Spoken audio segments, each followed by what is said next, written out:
Suene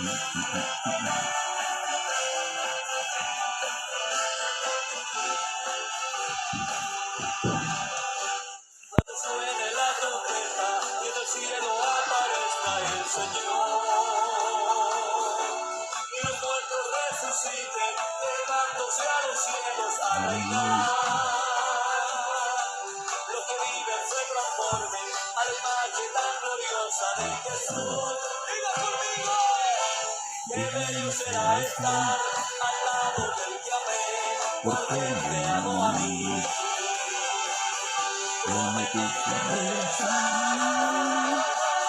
Esperamos al Señor.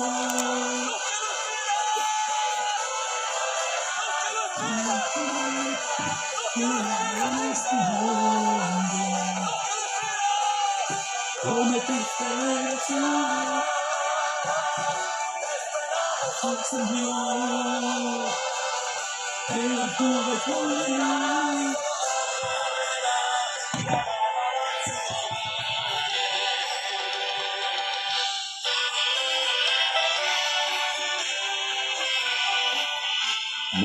Muy buenos días, amados hermanos. Dios les bendiga en esta mañana de día lunes, segundo día de la semana, lunes ya 11 de septiembre. Amén. Dios les bendiga. Lamentablemente para este país es una fecha muy controversial, pero para nosotros, hermanos amados, que hemos aprendido del Señor, es un día más en su presencia. Amén. Y aguardando aquel que nos amó, aquel que nos rescató, aquel que nos libertó de nuestros pecados, y por ende hoy tenemos una comunión con el Señor en este día. Nos acercamos una vez más a nuestro Dios en esta mañana de día lunes, dando gracias, muchas gracias por su bondad, por su misericordia, saltando todo obstáculo, toda barrera que se ponga en nuestro camino, porque tenemos una meta, y esa meta es, hermanos amados, estar listo aquel día glorioso para ser transformados, ¿verdad?, de acuerdo a su imagen. Dios le bendiga a cada uno de ustedes, hermana Cecilia Cancino Rodríguez, Dios le bendiga, nuestro hermano Juan Morales, nuestra hermana Rebeca Colombo Silva, nuestro hermano Manuel Cárdenas y nuestra hermana Magdalena del lugar de Retiro, perdón, del lugar de ay, señor, Semillero, nuestra hermana Magdalena Sáez. Bueno, estamos un poquito ya avanzados en edad y de repente se nos olvida, hermanos, algunas cosas. Pero aquí estamos una vez más en su programa Conversando la Escritura, orando y esperando. Amén. Es bueno esperar en el Señor, decía el salmista, ¿verdad? Debemos saber esperar. En el problema, en la dificultad, debemos tener la paciencia, la calma, para esperar que Dios envíe su socorro, como el salmista dijo, pacientemente esperé al Señor. Amén. Y se inclinó a mí. A veces oramos y queremos que las cosas sean instantáneas, pero no es así. No es nuestra voluntad, es la voluntad de Dios sobre nosotros. Y la voluntad de Dios es perfecta.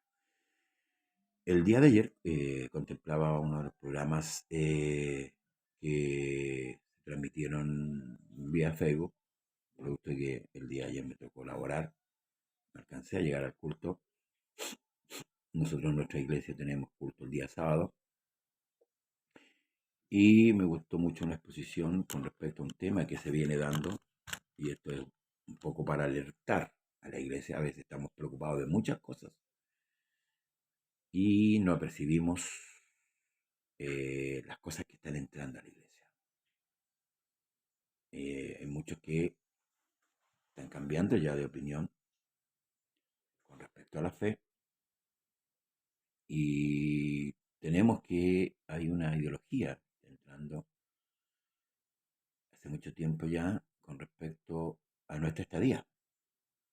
Unos dicen que pasamos la tribulación, otros dicen que antes de la tribulación la iglesia es arrebatada, otros dicen que es en medio de la tribulación, y así, y argumentan, ¿cierto?, con algunos textos bíblicos, y nosotros debemos estar alerta a este asunto. ¿Sabe por qué? Quizás para usted no tenga importancia, sí, sí tiene importancia, porque esto puede traer un desánimo a la iglesia. ¿Mm? A ver, es como un ejemplo, y es un ejemplo, Dios bendiga a Nicolás Enrique González, Córdoba. Es un ejemplo muy vulgar que voy a colocar, que durante tantos años usted y yo hemos creído. ¿Mm? Es un ejemplo, yo sé que esto es real, y esto no sea realidad. ¿Me entiende? Entonces, ¿qué es lo que pretende el enemigo? De una manera u otra, desalentar al pueblo,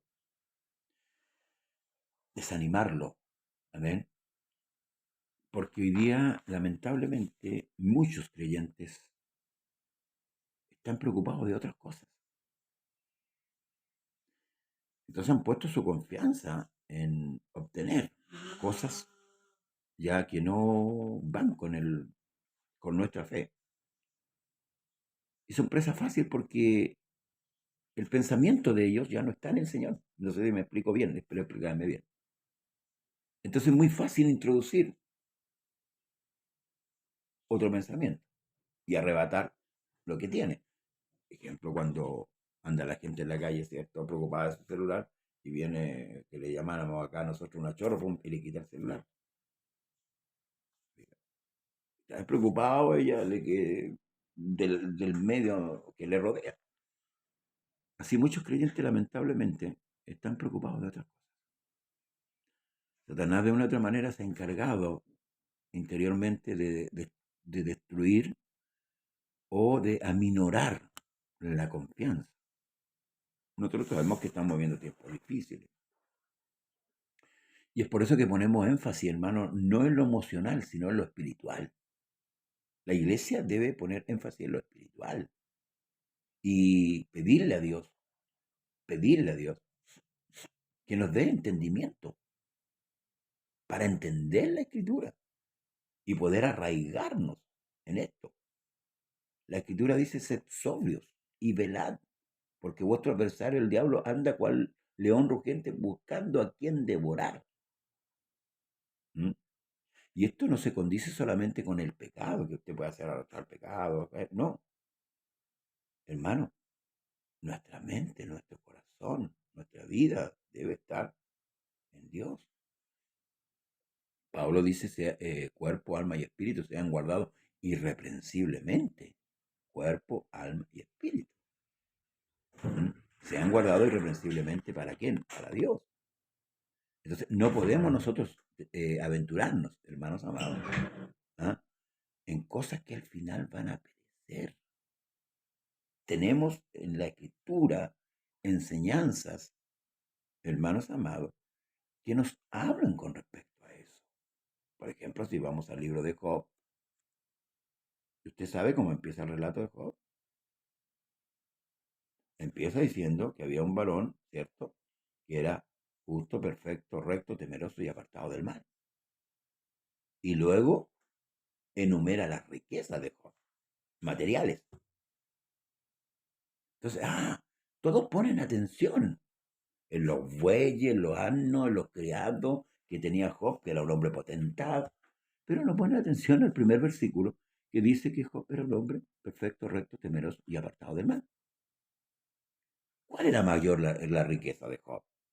¿La que enumera en el primer versículo o la que enumera en los segundos versículos? ¿Me está entendiendo, verdad? Entonces nosotros debemos poner todo nuestro sentido a la enseñanza de la palabra. Y usted y yo tenemos la responsabilidad de leer la Biblia. Por ejemplo, en los colegios hoy día, los maestros no son igual que los maestros que yo tuve. Yo tuve un profesor que se preocupó porque yo aprendiera.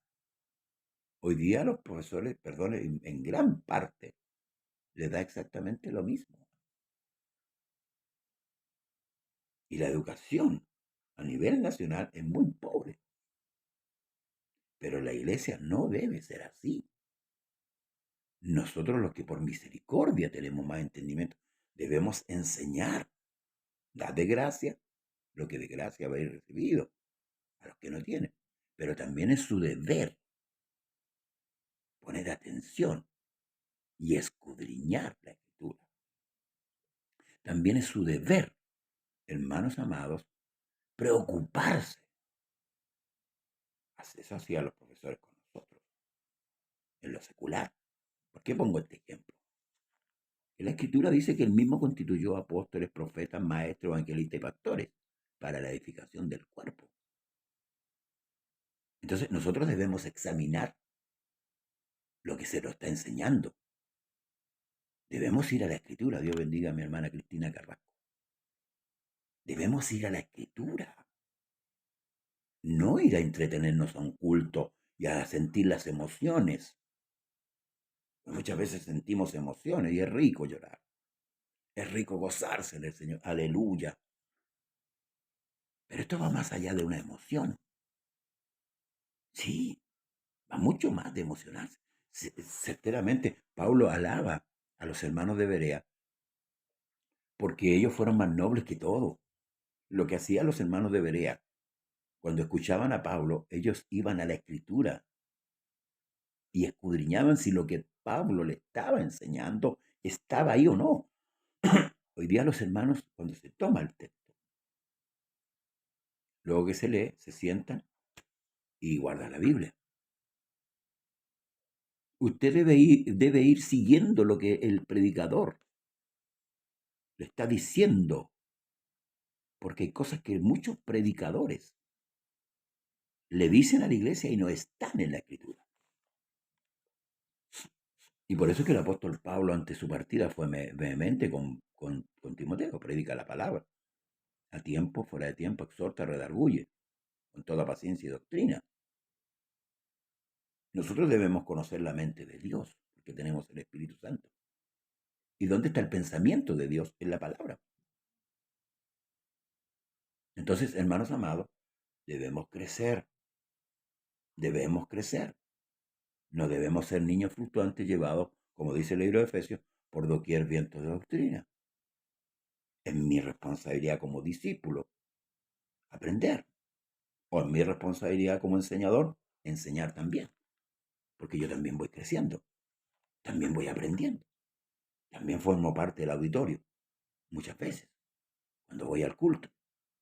Pero también estoy escudriñando lo que el predicador está hablando. Si me está hablando realmente conforme a la escritura. Porque dice la escritura que el que hable conforme a la palabra. El apóstol Pedro afirma que tenemos la palabra profética más segura. Yo voy mucho más allá de esto, hermano, y si le gusta a usted o no le guste, pero mire, puede llegar un hombre a este país que levante un muerto. Pero si ese hombre no tiene la doctrina, yo no lo recibo. ¿Sabe por qué? Porque nosotros conocemos la palabra y sabemos nuestro fin. Y en eso debemos tener cuidado. Pablo dice, si un ángel del cielo o uno de nosotros predicase otro evangelio, el cual nosotros no hemos predicado, el tal sea anatema. Maldito de Dios, apartado de Dios. Que anatema tiene dos significados. Y es tajante, hermano, es tajante lo que Pablo habla, y Pablo habla por medio del Espíritu Santo. Así como Jesús le dijo a sus discípulos cuando encontraron que la palabra de él era dura. Él le dijo, ¿queréis acaso iros vosotros? ¿Y qué dijeron ellos? Señor, ¿y a quién iremos? Solamente tú tienes palabra de vida eterna. Hermano, la iglesia, si quiere ser fundada sobre la roca, tiene que ser fundada sobre la escritura. Pero se ha hecho una costumbre que los cultos se le da más lugar a la emoción que la parte de la palabra. Vamos cantando una hora, hora y media cantando, y el mensaje, dice un mensaje avivado, a veces 15 minutos, 30 minutos. Y yo siempre pongo este ejemplo muy, muy clásico, aunque muchas veces no me entiendes los ejemplos que doy, pero yo me acuerdo de mis años de colegio. Dios bendiga a nuestro hermano Alejandro Antonio Moris Gómez. Los ejemplos de colegio. Antiguamente en mi época se estudiaba 8 horas más o menos, desde las 8 de la mañana a la 1 más o menos, era el horario. 6 horas, perdón. Y en esas 6 horas habían 2 recreos de 20 minutos. O sea, si se estudiaban 6 horas y había 40 minutos, se estudiaban 5 horas 20. Ese era el proceso de aprendizaje. Y gracias a eso, yo aprendí castellano, matemática, ciencias naturales, ciencias sociales. Estoy dando el ejemplo secular. Ahora, ¿qué hubiera pasado? Y medite esto lo que yo le voy a decir. Medite esto. ¿Qué hubiera pasado si hubiéramos estudiado 40 minutos y hubiéramos tenido 5 horas 20 de recreo? Mi hermana Cecilia parece que es maestra, profesora. Dios la bendiga mucho. ¿Qué hubiera pasado? Yo no hubiera sabido capaz ni de leer. Entonces la iglesia, cuando nos congregamos, el culto es para Dios y el que habla es Dios. No, es que es muy latero, 1 hora, hermano. ¿Ama la palabra de Dios usted? ¿La ama? ¿O solamente busca la emoción? Si se deja guiar por las emociones, será arrastrado. Por eso, mire, lea el Salmo 1, antes que empecemos, porque esto, hermano, yo siempre he dicho a los hermanos, el Evangelio, con 2 más 2 son 4. 2 más 2 son 4. Mire, escuche esto. Y usted me va a decir si yo tengo o no tengo la razón de lo que estamos hablando. Salmo 1, escuche.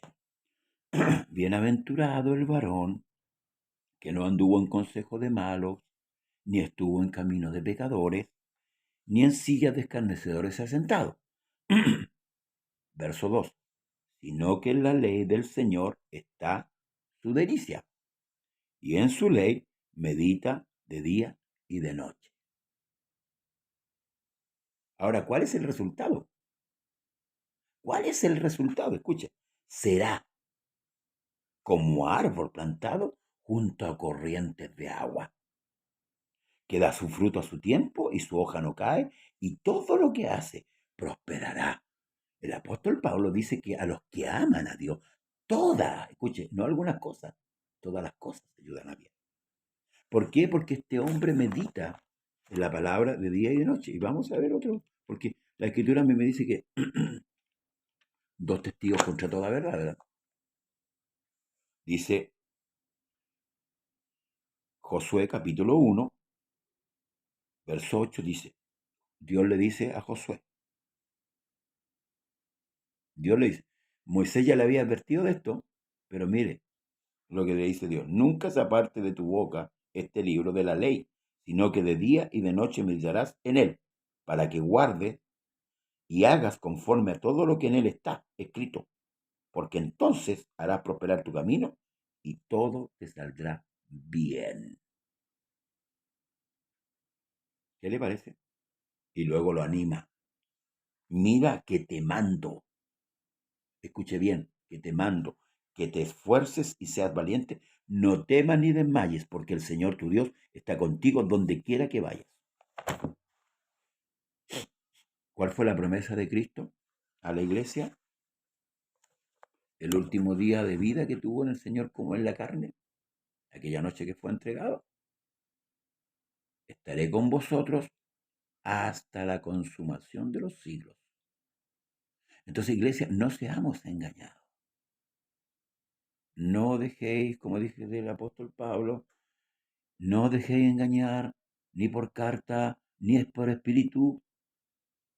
No, no se deje engañar, iglesia. Seamos sobrios. Velemos. Velemos. Estamos viviendo días oscuros. Estamos viviendo días de dolor. Dios bendiga a nuestro hermano discipulado en acción. Y muchos hermanos han desmayado. Este programa Discipulado en Acción lo he visto varias veces y me encanta. Y Dios bendiga al pastor de aquel lugar porque está preocupado. Eso demanda, hermanos amados, que él se está preocupando. Y la Escritura no solo dice, preocúpate de conocer el estado de tus ovejas. Por eso que el pastor no tiene que ser un neófito, un ignorante. Hoy día, con mucho respeto, digo, muchos pastores fueron elegidos a Dios. Ni siquiera tienen la unción. ¿Y sabe lo que son? Entretenedores. Como también hay siervos fieles que se preocupan. Por eso que Pablo le dice a Timoteo, mientras voy, ocúpate de la lectura y la enseñanza. Ese es un tirón de oreja para nosotros. Pero también el pueblo tiene una responsabilidad. Tu iglesia tienes una responsabilidad. Porque si vamos al Antiguo Testamento,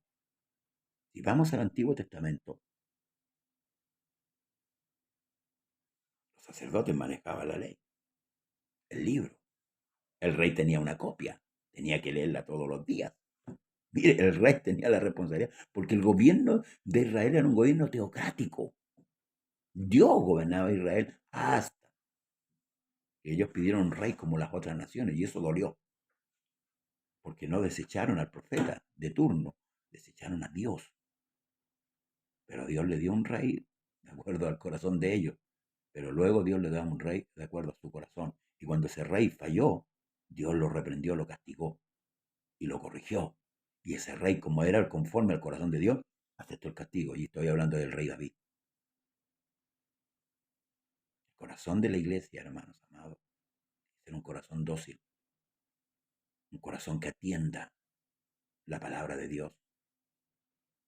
Sí, hoy día hay muchos creyentes que critican a veces cuando se les enseña largamente la palabra, dicen, son poco sabios, mire, son las 10 de la noche y a veces están hasta las 12 de la noche mirando teleseries, mirando otras cosas, comiendo con sus oídos y con sus ojos.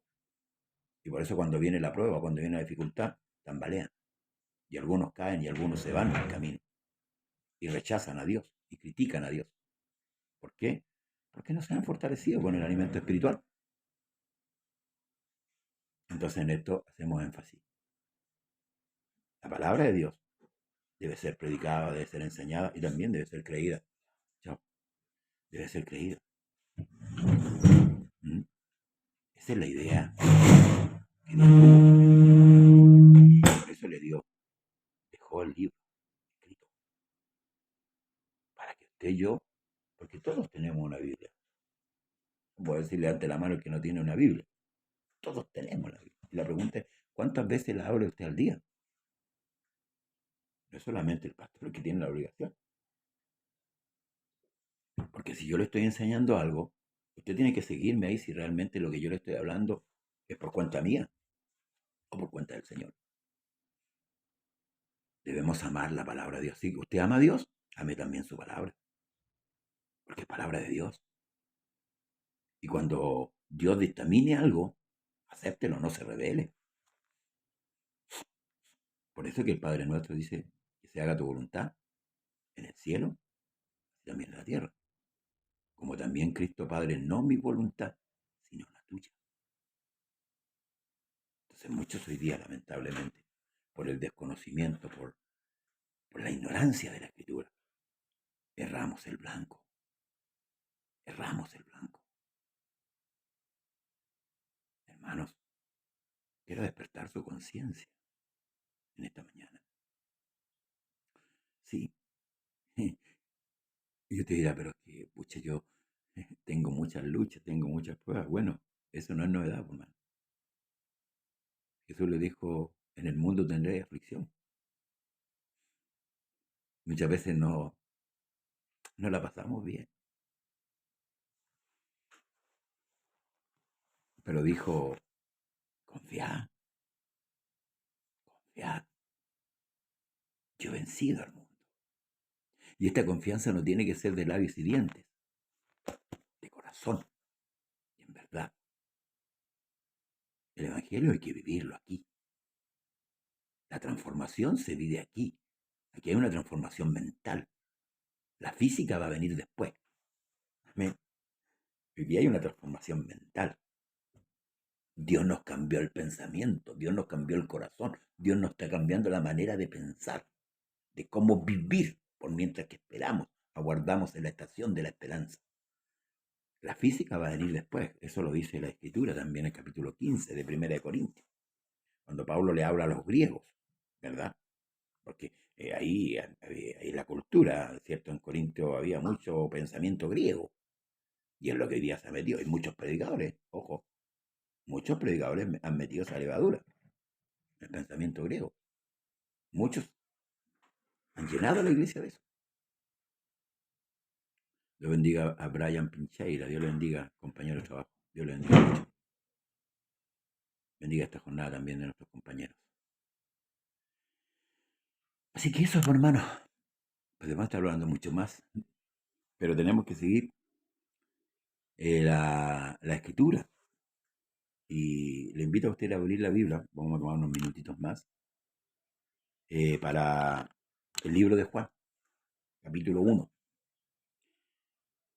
Dice, en el principio era el verbo, y el verbo era con Dios, y el verbo era Dios. Escuchen bien esto, es como el Génesis. En el principio crió Dios los cielos y la tierra. En el principio era el verbo, la palabra, el verbo era con Dios, la palabra era con Dios, y el verbo era Dios. Ojo con este texto. Dice, más del 90% de la información del Evangelio de Juan no aparece en ninguno de otros evangelios. Muy probablemente fue el último en escribirse. Juan era uno de los 3 apóstoles del círculo más íntimo de Jesús. Pedro, Jacobo y Juan. Ese era el círculo más íntimo que Jesús tenía. Tanto que en su tiempo la iglesia se había extendido a muchos lugares del mundo greco-romano. Juan les explica a sus lectores las costumbres judías, la geografía de Israel. Él mismo nos dice que escribió su libro para que creamos que Jesús es el Cristo, el Hijo de Dios, y para que al creer en su nombre tengamos, ¿qué cosa? Vida. Amén. Desde el principio de su escrito, Juan enfatiza la deidad de Jesús y quiere que sepamos que creer en Él y conocerle a Él es creer a Dios y conocerlo. Su énfasis está en creer que Jesús es quien dice ser, que sus obras prueban su declaración y que solo al creerle y obedecerle podemos obtener verdadera vida, la vida eterna. Aproximadamente este libro fue escrito entre el año 70 y 100. ¿Quién este es Juan? A Juan no es Juan el Bautista. Hermanos, muchos lo confunden con Juan el Bautista. No es Juan el Bautista. Este es el que se denomina como el Juan el Amado, el que se recostaba en el pecho del Señor. Era muy joven, hermano, ¿cierto? Hijo de Zebedeo. Pedro, Jacobo y Juan eran el círculo más cercano al Señor, por decirlo así, ¿verdad? Y estuvieron más de 3 años con el Señor, aprendiendo 24/7. Ellos aprendieron de Cristo directamente, en su intimidad. Ellos lo vieron hacer muchos milagros, ellos lo vieron hacer muchas sanidades, ellos lo escucharon hablar las enseñanzas, les enseñó, aunque en ese lapso de tiempo ellos no entendían nada. Porque la esperanza de Israel, hermanos, en el Mesías, era totalmente opuesta a lo que realmente las Escrituras dicen. El Mesías venía, hermanos, a salvar. Pero ellos pensaban que el Mesías venía como un libertador, por eso que se le llama el hijo de David, la raíz de David, pensando que políticamente el Mesías iba a hacer una labor de libertad. Recuerde que Israel, hermanos amados, quedó subyugado al reinado de Babilonia, ¿verdad? De los asirios y así muchos imperios pasaron. Israel dejó de ser una nación, hermanos, que estaba en la cumbre. el último reinado de Salomón, ¿verdad? Viene la decadencia del reinado de Israel. La nación se divide, ¿verdad? Israel ya no fue más nación temida. Israel fue una nación muy temida. Y aunque era una nación muy pequeña, pero Dios estaba con ellos. Por eso hay promesas, hermanos, que están ahí. Y no hay que confundir lo que Dios le dice a Israel a lo que Dios le dice a la iglesia. Son dos cosas totalmente diferentes. Ojo con esto también. Porque a veces nos apropiamos de la promesa de Dios para con Israel y esa promesa no es nuestra. O sea, en nosotros nunca se va a cumplir. Por ejemplo, ellos tienen una promesa terrenales. Como es una nación terrenal, nosotros somos una nación espiritual, celestial. Efesios dice que estamos sentados con Cristo. Amén. Así que no esperemos mucho las promesas que son a Israel, porque en el fondo son para ellos. Ellos son, por ejemplo, ellos gobiernan la economía del mundo. Ellos son los de la plata. Por eso que el Señor dijo a ellos, y prestarás y no pedirás prestado. Los pondré por cabeza y no por cola. Eso es para ellos. Amén. Ellos son los dueños del dinero. Ellos tienen, en el mundo entero tienen toda la riqueza. Por eso que Hitler, ¿cierto? Se las emprendió contra ellos, para tratar de ahí, ¿cierto? Sacar harto dinero, ¿verdad? Y hacer su guerra, su guerra fantástica, de ese hombre llamado Hitler. Entonces, hermanos amados, nosotros tenemos que aprender a leer la escritura. ¿Quién lo dijo? ¿Por qué lo dijo? ¿Para qué lo dijo? ¿Por qué lo dijo? ¿Cuándo lo dijo? ¿Mm? Si bien es cierto, toda la escritura es inspirada por Dios, pero no todas las cosas son para nosotros. Tenemos ejemplos, hermanos amados, y cosas que sucedieron, ¿verdad? De grandes victorias, en la cual nosotros debemos aprender. Así que dice que lo que fue escrito en la antigüedad es para nuestro conocimiento. ¿Mm? Entonces, hermanos, Juan parte con este verso. En el principio era el verbo, y el verbo era con Dios, y el verbo era Dios. Este era en el principio con Dios. Todas las cosas por él fueron hechas, y sin él nada de lo que ha sido hecho fue hecho. En él estaba la vida, y la vida era la luz de los hombres. La luz en las tinieblas resplandece, y las tinieblas no prevalecieron contra ella. Hubo un enviado de Dios, el cual se llamaba Juan. Aquí se está refiriendo a Juan el Bautista. No es Juan el escritor. Hubo un hombre enviado de Dios, el cual se llamaba Juan. ¿Qué es lo que aclara primero en estos primeros 6 versículos? Primero, que Jesús es Dios. Primero, que Jesús es Dios. Y segundo, que hay un hombre enviado, el cual se llamaba Juan, y cumple la profecía del libro de Malaquías, donde dice que enviará su mensajero delante de su faz, y cumple también la profecía de Isaías, donde dice: voz que clama en el desierto, enderezad el camino al Señor. Entonces aquí Juan, en estos 6 versículos, sienta un precedente claro con respecto a Jesús, porque aquí los hombres tienen dudas con respecto a Jesús. Y la duda más grande y más clara de esta humanidad es con respecto a Jesús. Uno dice que era un hombre bueno, otros dicen que la segunda persona de la Trinidad, otros dicen que un hombre elocuente, un hombre adelantado para sus tiempos, un hombre que hablaba bien, el hijo de María para otros, un desconocido, un falso. Todos tienen su opinión diferente. Por eso que Jesús en una oportunidad le pregunta a sus discípulos: ¿quién dicen por ahí que soy yo? Y ellos responden de esta manera diciendo: bueno, uno dicen que eres Juan, otro que Elías, que Jeremías, cualquiera del profeta. ¿Y ustedes? Ustedes me han visto, ustedes me conocen. ¿Qué dicen ustedes?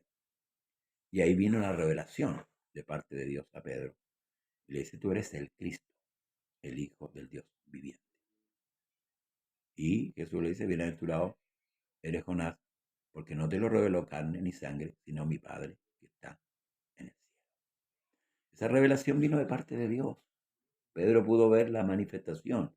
Tú eres el Cristo, el Hijo. Como dice Lucas, será llamado Hijo del Altísimo. ¿Por qué? Por su manifestación. Porque Dios es espíritu, Dios no se ve. Dios está aquí, está ahí a su lado, está en usted, ¿verdad? Para aquellos que han recibido el Espíritu Santo, pero Dios no se ve. Entonces lo que hizo Dios se materializó. ¿En qué? En un cuerpo de carne. Se cumple el salmo, sacrificio no quisiste, más me apropiaste cuerpo. Por eso que el sacrificio de Cristo es sublime, porque lo hizo él mismo. Amén. Él lo hizo él mismo. Entonces, tomó forma humana y lo que va a decir Juan, en el mundo estaba y el mundo por él fue hecho, y el mundo no le conoció. ¿Se fija? Entonces, en estos 6 versículos, Juan, para iniciar su relato, sienta un precedente. Va a hablar de 2 personajes, el cual uno va a desaparecer con el tiempo, ¿verdad? Y va a desaparecer con esta frase: es necesario que yo mengue y él crezca. Y va a quedar uno solo, porque esa es la profecía.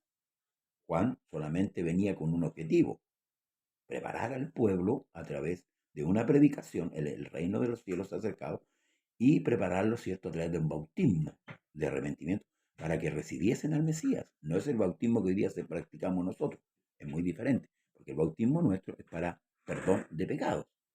Amén. Esa hace la diferencia. Pero en estos 6 versículos donde nos vamos a quedar hoy día, el día de hoy, por la hora, del 1 al 6, sí, mi hermana, sienta primeramente un precedente en lo que Juan va a relatar en todo este escrito, en todo el libro que escribió. Y Juan es muy claro, él muestra mucho la divinidad de Cristo, el doble lenguaje que Cristo tiene, la cual los judíos no pudieron entender, y él mismo se lo dijo: ¿por qué no entendéis mi lenguaje, mi manera de hablar?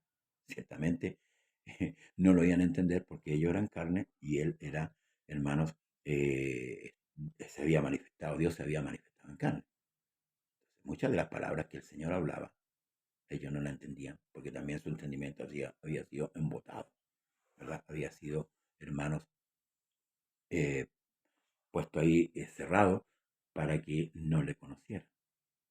Es un plan maravilloso que Dios hace, hermano, a su manera. Yo no voy a cuestionar el plan de Dios, porque yo, en lo personal, hoy día soy salvo, usted es salva, si ha creído, si se ha bautizado en el nombre de Jesús, usted es salva, yo soy salvo y debemos mantener esa salvación. Entonces no vamos a poner a cuestionar por qué lo hizo de esa manera. Dios sabe cómo hacer las cosas. Él hizo muchas cosas que a los ojos de los hombres, por ejemplo, pareció rara. En este mismo libro donde Jesús se escupe, ¿cierto? Y hace lodo y unta los ojos del ciego de nacimiento. También tiene su razón. Nosotros por el Espíritu podemos entender muchas cosas. Ellos no lo entendían. No lo entendían. Y por eso debemos dar gloria al Señor, porque nos dio su Espíritu Santo y nos dio la revelación de esta palabra maravillosa. Amén. La cual amamos con todo nuestro corazón y en ella esperamos cada día. Amén. Entonces, preparémonos para los días venideros donde vamos a estudiar este libro texto a texto, pidiéndole al Señor a través de su Espíritu que nos siga revelando, hermanos, esta verdad irrefutable. Que Dios, como dice Pablo, que Dios estaba en Cristo, reconciliando consigo al mundo. Es una pregunta que siempre se le hace a los testigos de Jehová y a todos aquellos que separan a Dios de una u otra manera. Dios no está separado. Dios es uno. Amén. Él es espíritu. Amén.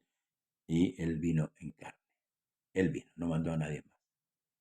Usted se va a dar cuenta de esta revelación. Y por eso que en Mateo dice: te alabo, Padre, Dios del cielo, porque escondiste estas cosas de los sabios y de los entendidos, y se las revelaste ¿a quiénes? A los pequeñitos. Y dice: sí, Padre, porque así te agradó. Nadie conoce al Padre. Escuche este trabalengua. Nadie conoce al Padre sino el Hijo. Y nadie conoce al Hijo sino el Padre y a quien el Hijo lo quiera revelar. Pero fue afortunado. Recibió esa revelación, pero después no se acordó, porque después, acuérdese que lo negó 3 veces. ¿Por qué? Porque no era tiempo. Todas las cosas las maneja Dios. Y como dije una vez, al Señor no lo sorprendieron y lo iban a matar. El Señor sabía que tenía que morir. Y Él dijo: nadie me quita la vida. Yo la pongo. Tengo poder para ponerla y tengo poder para volverla a tomar. Y luego habla como hombre. Mire, ahí habla como Dios y ahora habla como hombre. Ese mandamiento recibí del Padre. Tenía un lenguaje terrenal y un lenguaje divino. Que el Señor Jesús le bendiga. Contento, contento esta mañana. Ya se nos ha pasado la hora. Quizá, bueno, podríamos estar hablando todo el día, ¿verdad? Todo el día. Lo maravilloso que es, hermano, la palabra de nuestro Dios. Le invito a usted, hermanos amados, a seguir escudriñando. Le invito a compartir este video. ¿m? Y le invito a orar por mí para seguir adelante. Amén. Siempre es necesario las oraciones.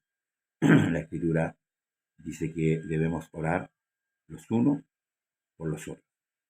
Amén. Así que Dios le bendiga, amado.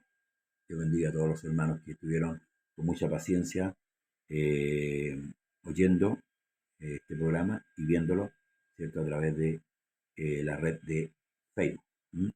Esperando el día de mañana, si Dios nos permite, estar más temprano que hoy día.